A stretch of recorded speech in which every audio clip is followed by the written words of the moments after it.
Hello everyone, welcome to my channel. Please subscribe and stay tuned by clicking the bell icon.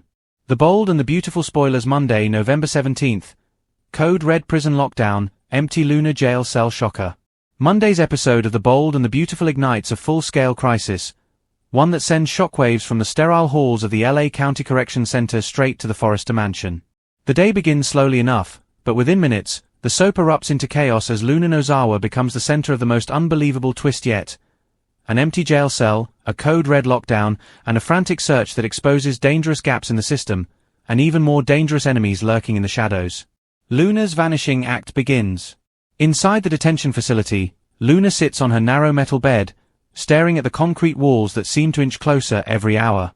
She's exhausted, from fear, from confusion, and from the constant churn of legal updates she barely understands.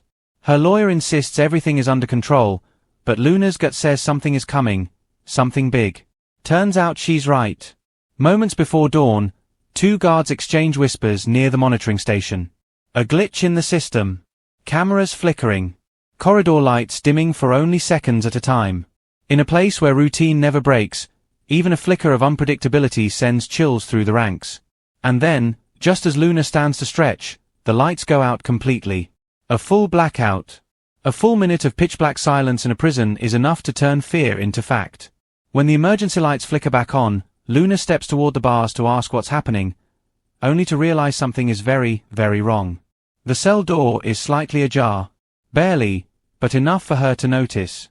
"No. That's impossible," she whispers. But the moment she touches it, the hinge creaks open. The door isn't locked. What she doesn't know is that several blocks away, alarms are already screaming. The empty cell shock. By 7 a.m., the prison warden receives confirmation of the worst. The blackout wasn't random. Someone tampered with the electrical grid from inside the facility's maintenance tunnels. Security doors malfunctioned. Cell locks disengaged.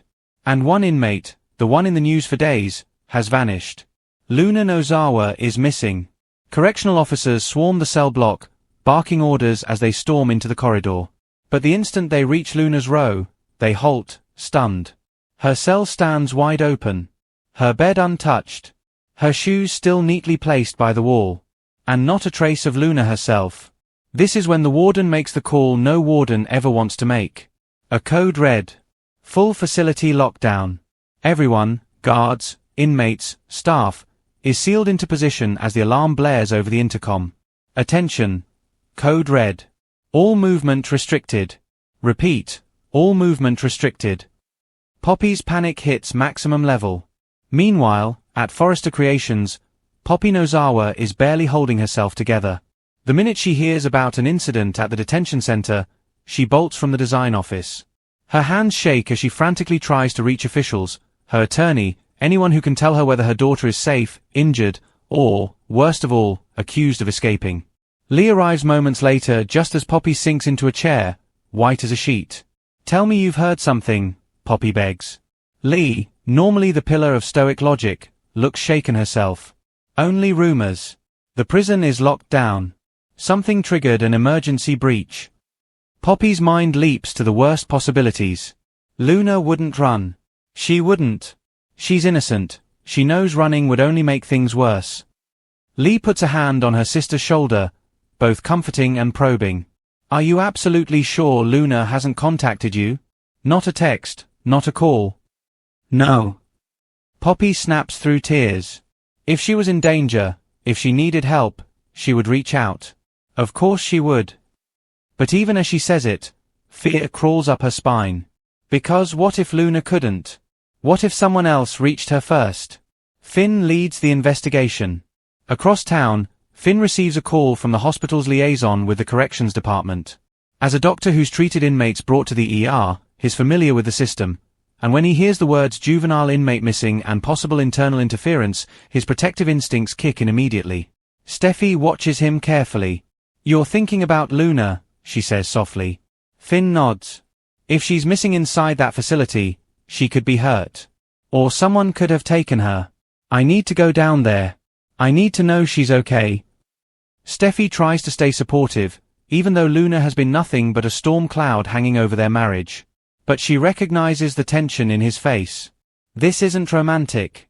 This is Finn the Doctor, Finn the Protector, Finn the man who can't ignore when someone is in trouble. Steffi sighs and nods. Go. But please be careful. Whoever did this, they're not messing around. Inside the lockdown. Inside the prison, Finn suits up in protective gear and steps into chaos. Guards debate theories. Other inmates shout through their cell doors.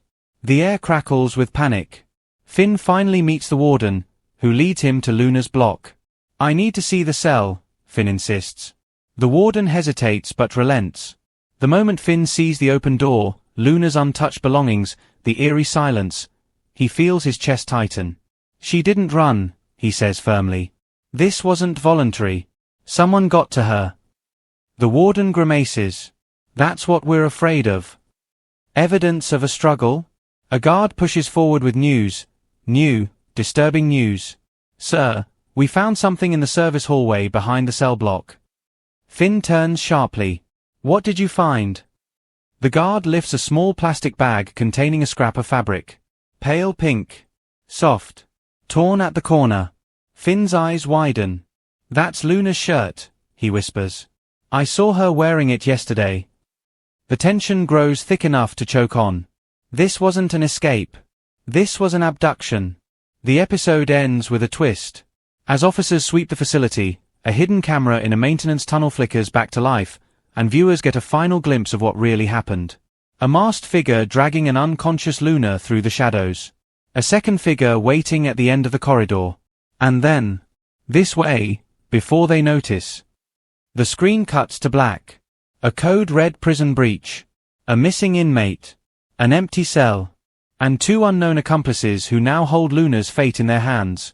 Monday's episode ends with the biggest cliffhanger the show has delivered in months. And Tuesday promises even more danger. If you like the video, don't forget to like, comment and share.